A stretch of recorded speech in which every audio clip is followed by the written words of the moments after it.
it was built, it had some of the most modern equipment that cinemas have worldwide. It was one of the best equipped cinemas. Even if you're sitting all the way at the back, you can still feel really like close to the performers themselves. I think Capitol Cinema in its whole entirety, as a building, as the history, the charm about the place, attracts you to want to visit or watch a cinema there.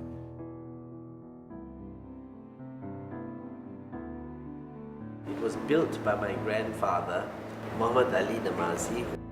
A few years after the Second World War, it was sold to the Shaw brothers.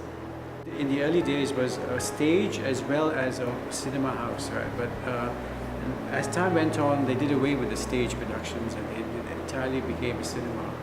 I think when it started, there were only 2 shows a day.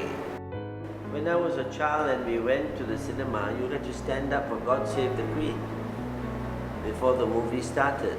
That was how it was, so I can sing that song. My experience at Capitol Cinema goes back a long way. I mean, it's a memory from my childhood. It's a place that I had an affinity to because I love going to the cinemas. It was a very expensive thing to bring a whole family to the cinemas. Now you do it every day, you don't even think about it. But at the time it was a treat, and it was something we did together. You go out specially, everyone dressed, and we dressed up to go to the cinemas.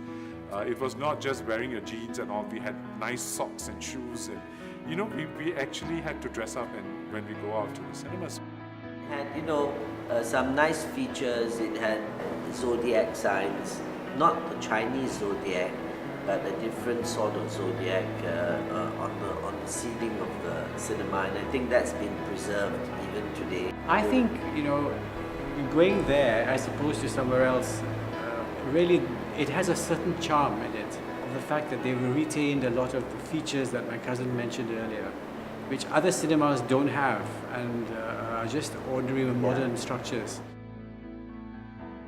When I first found out that the production was going to be held at Capitol Theatre, I was really excited because we were like one of the first productions to start performing there. It was closed for a while for renovation and conservation purposes. I was quite honoured to be one of the first few to step in and actually perform on it. My film, 7 Letters, was screened there.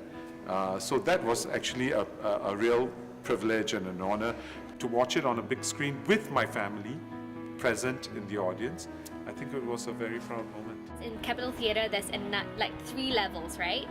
So it's really not just to the people in front, it's really to people upstairs as well. So your actions have to be a lot bigger. You have to be aware that it's not just all over here, it's all the way up too. I think those who have been to Capitol in the early days, I'm sure would want to go back to see it now in the restored condition, and I'm sure they'll be very, very happy to see what they see because they've done a wonderful job on it with the renovations. I think that if you compare Capitol to all the other cinemas in Singapore, it's the one with the longest history. It's probably the nicest one to look at. The other cinemas are simply cinemas in a building.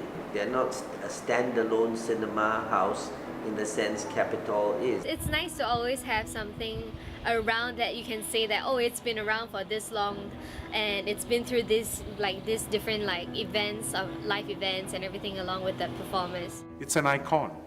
I think a lot of people remember it, and I think it should be passed on. It's heritage. It's part of our film culture.